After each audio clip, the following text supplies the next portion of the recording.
Hey all, it's Jess, executive producer on League of Legends. You might have noticed the title of this video is a little bit different than usual. It used to be called Riot Please. We've tried this format out for about 4 years, and obviously since then we've launched a ton of games. And so what we want to do is still use this format or this venue to be able to talk to you about what's coming up, but also be able to give more dedicated time to each of the games so we can actually give everyone breathing room. Today we're going to be focusing on LoL PC the MOBA and cover 3 topics. First is going to be the state of the game, second is going to be the client, and third is going to be game clarity. Now I'm going to hand it off to Andre, who's going to talk about state of the game. Hey folks, my name's Andre and I'm the game director for League of Legends. We're going to be talking today about how the preseason item update went and the overall state of the game right now. Looking at items first off, we think we've got in place a system that should allow some good increases to choice and diversity for most champions.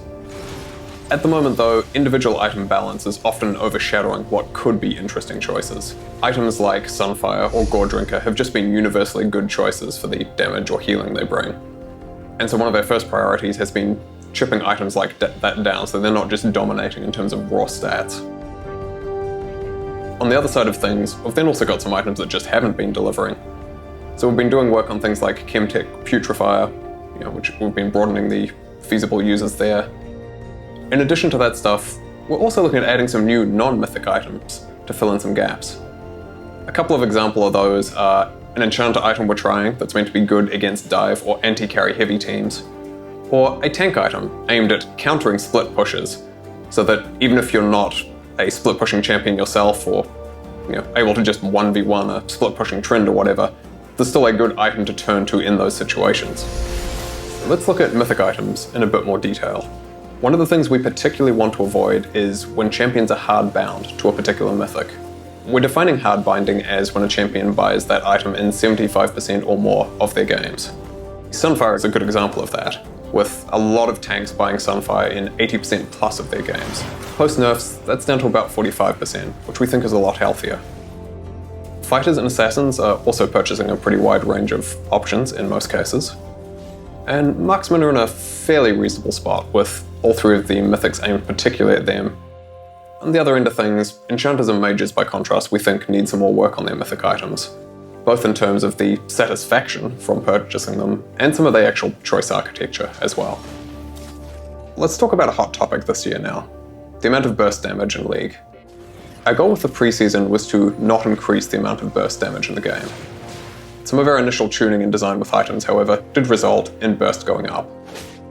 As a result, we've gone back and we've removed a bunch of that systemic front-loaded damage, making changes to things like Duskblade, Lichbane, Luden's Echoes, etc. We're still monitoring and talking about burst pretty actively. We think it's probably acceptable, though very much on the high side, but might end up taking a bit more out of the game in the moderate future. And on a related topic to burst damage, we should talk a bit about systemic healing in League, healing that comes from items and runes. We do think healing has an important place in the game. Without sustain, some of the lane trades can end up just being so punishing that you get forced back too easily, and the game snowballs massively. But we don't want it to be invalidating a lot of play and decision making, like it can when overtuned. Some of our item changes ended up introducing more systemic healing than we felt was healthy for the game. And that results in things like grievous wounds feeling too mandatory and chip damage just not mattering. As a result, we've gone back and we've hit some of those sources of healing, things like Moonstone, Ravenous Hunter, Gore Drinker, Ravenous Hydrate, etc. For some, straight nerfs. For others, we've wanted to shift some of that power towards durability in other forms. Let's shift gears now and talk about role strength in LoL and how that's going at the moment. We want to ensure that all the different positions have a meaningful impact on the outcome of the match. Some positions will be more about scaling, or roaming, or vision control, or whatever than others, but every position should be relevant. When we first launched the preseason though, marksmen and enchanters were in too weak a spot, so we've gone and made some changes to give them some more early impact. Junglers, on the other hand, were in too impactful a spot, overly deciding games by themselves, and so we've gone and removed some gold and XP. Finally, let's talk about snowballing rates in League. Whenever we do a major update like a preseason, snowball is one of the things we track particularly carefully. From what we've seen, looking at the metrics we track, snowball rates before and after preseason are very similar. So we think we're doing okay there.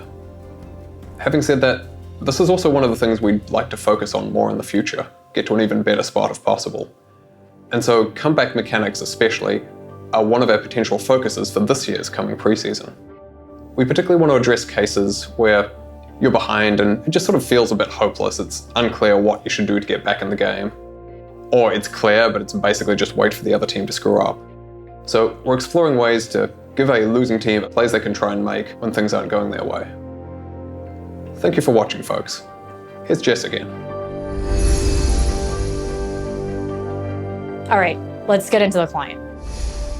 The client's obviously been a pretty long-standing pain point. So in the beginning of 2020, the first focus area that was clear to us was actually how much memory it was taking to kind of load each one of these screens.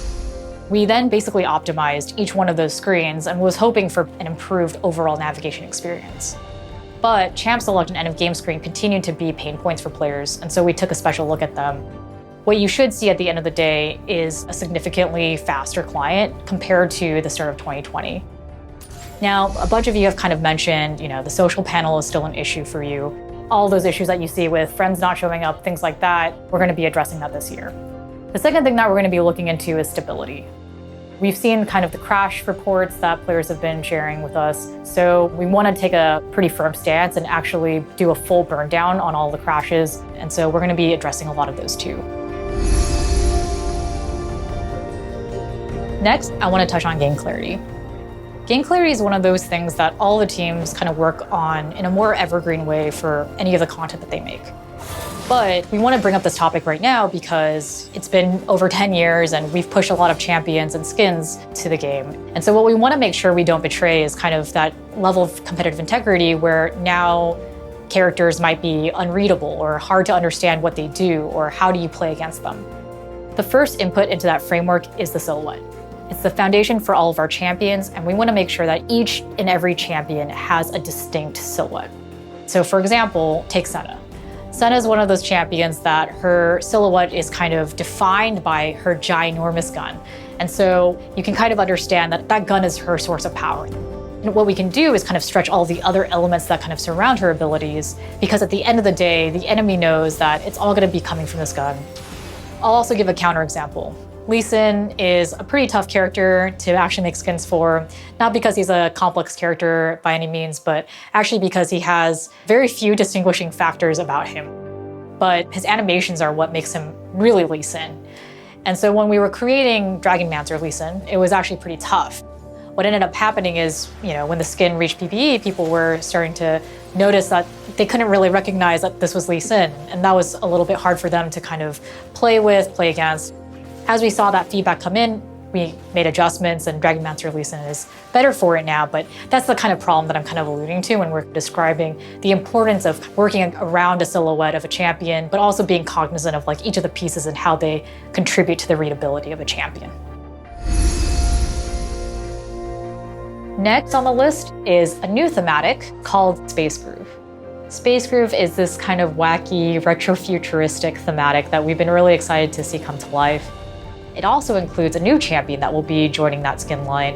And this is the infamous top lane skirmisher that you may have heard of at season start as well. Lastly, we're going to have One For All actually join in with the event. And so for all the One For All lovers who have been asking for this, it's your time to shine. The game mode will be up, and that's it for me. Thanks for watching. Hopefully this kind of provides more context on what we're working on and what we're looking to improve.